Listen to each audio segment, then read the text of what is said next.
All right, let's do a little more difficult factoring on number 42 on your assignment. If you look at the equal sign on the right side, you've got a 3 and you want it to be a 0. We talked in the last video about why we want it to be 0. But essentially, it allows us to only look at one factor at a time and kind of solve them like we solve old school equations where you have like 3x equals 9. You can just do inverse operations and solve instead of some sneaky method like we're about to have to do. So quadratic requires new methods. And we talked about in the last method that we have to do A times C. So the first term times the last term. And in the last problems, that was always, A was always 1. So it didn't change anything about C, but these aren't. So they are going to change C. And we need factors of negative 42 that add up to negative 11. They have to do both of those things. Our numbers have to take both or all 3 of those pieces into account if they're going to multiply back to be those 3 pieces. So what are the factors of negative 42 that add up to negative 11? I think that I know them. However, let's say that they were not obvious to you. Go to your calculator, type in, click y equals in your calculator, then type negative 42, or whatever number you need factored, divided by x. And instead of hitting graph, you'll hit second and graph, which takes you to the table. And the table shows you all the factors of negative 42. And you just want to find the ones that add up to negative 11. So 3 and negative 14, 3 minus 14. And then we bring them back over here. So again, we have P plus 3 times P minus 14. But you might recognize something being wrong here because P times P is not 7P squared. So what's wrong? We need to divide both of these factors by 7. People always forget this. This one simplifies to P minus 2. This one doesn't simplify. So the bottom of the fraction comes up in front of the variable. This is the bottoms up method, and it is factored. It isn't solved yet, but it is factored. The solutions then would be to say, okay, well, when is 7P plus 3 equal to 0? Because if it is, it doesn't matter what P minus 2 is, this other factor, the whole thing will have a value of 0. Subtract 3, divide by 7. When P is negative 3 over 7, the original, this quadratic would be equal to 3, or P minus 2 is the other factor. We need to know when it equals 0. That happens when P equals 2. So there's our 2 solutions, not to be confused with the factored form, which is its own thing. All right, we got another one that has a 7 and a 3 over here. We need to subtract 3. 7x squared minus 32x minus 15 equals 0. Again, we're going to do A times C. That's 7 times negative 15, which is negative 105. We need those factors to add up to negative 32. And to be honest, I'm not sure what they are. 25 and 5 are close. I mean, no, 5 and 21 are close, but they're not right. So let's try this. Negative 105 divided by x. So this is where like your times tables are big, they're important, but when you get into negative numbers, things can kind of get tricky on you. So, but look how easy this was. Negative 35 and 3. Negative 35 plus 3 is negative 32. And because of the way we use our calculator, we know that those are factors of negative 105 as well. So that gives us x minus 35, x plus 3 equals 0. But we need these both to be divided by 7. The first one simplifies to x minus 5. The next one doesn't simplify, so zoop, 7x plus 3. Hey, look, we've seen that one before. So this one's going to give me the answer x equals negative 3/7. And this one gives me the answer x equals 5. So what this means is if I plug in 5 for these x's, so that minus 32 times 5 minus 12, what do you think it's going to equal? Spoiler alert, it's going to be 3. 7? Nope. Squared minus 32 times 5 minus 12.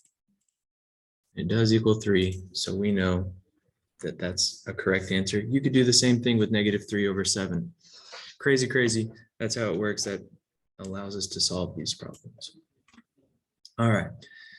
Now, 44 through 47, higher degree functions to factor. I'm going to do the even ones, and you can do the odd ones. So they give us one of the solutions.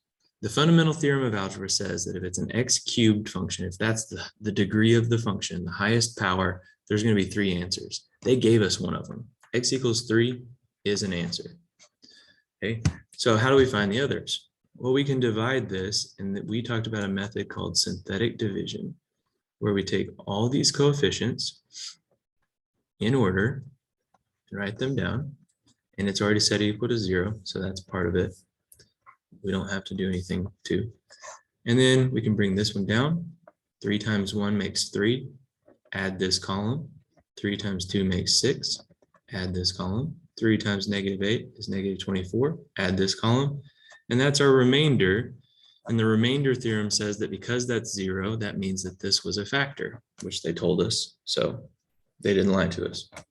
Well, what do we do with what's left? That is 1x squared plus 2x minus 8. That's the other, that's part of the other, or one of the factors. So x squared plus 2x minus 8 can be multiplied by, well, what factor gave us the x equals 3? You look back, you notice the factor that gave us x equals 5 was x minus 5. The factor that gave us p equals 2 was p minus 2. And so the factor that gave us x equals 3 is x minus 3. So that's the other factor. And now looky here, we've got a quadratic. And you remember, we have ways to factor quadratics. Factors of negative 8 that add up to 2. And this won't, quadratics don't always factor, but this one does. 4 times negative 2 is negative 8, and 4 plus negative 2 is 2. So this one also factors to x plus 4 times x minus 2 times x minus 3. These 3 factors multiply to make this bigger expression up here. And the solutions are 3 that they told us, negative 4, and 2. Those are the 3 answers, the 3 x-intercepts. If we were to graph the original function, it would pass through those 3 points on the x-axis. All right, let's try one more. Almost there. This one's x to the 4th, and all that means is that there's another step to do. They still give us a solution. X equals 5 is a solution. And what's the factor from that? X minus 5 is the factor that would give us that solution. And we can do some synthetic division. There's also this thing called long division, but like the name, it's long, it's time consuming, so let's do synthetic. 5 times 1 is 5, add that column.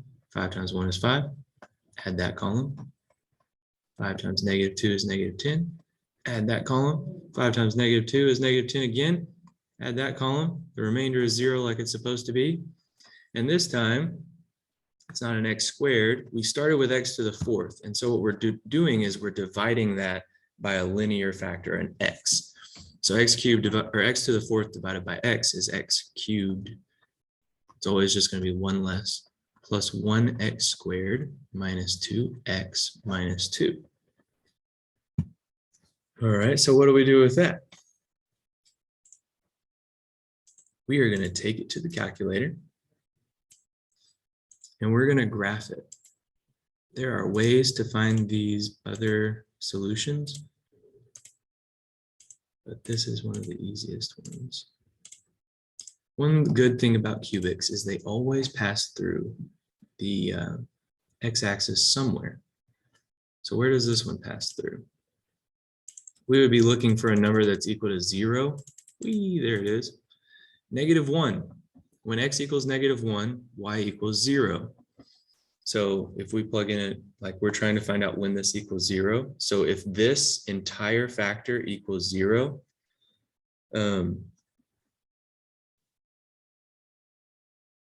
yeah, we want to find out what x values make that equal 0. And those are the x-intercepts, the places where it crosses through the x-axis. And one of those is at -1. So I don't necessarily need the other ones yet. I'm going to divide my polynomial again. Okay, listing all the coefficients we just got, we're going to break it down even further. So again, we know another solution is x equals -1. So here's a solution, here's a solution. And if we add 1 to both sides, we know that the factor that got that solution was x plus 1. We're going to jump back into the synthetic division. When we do, we get a 0 as our remainder. And so what do we have left? We've got 1x squared plus 0 x's. So we don't have to write that, minus 2. So now let's write this factored form out. We've got x minus 5. That's the first one they gave us up here. We got x plus 1. That's the one we found from the calculator after we graphed it. And then we've got x squared minus 2. So we got 2 solutions, and then there's 2 more because this is x to the 4th. There should be 4 total solutions. The other 2 are going to come from the x squared term.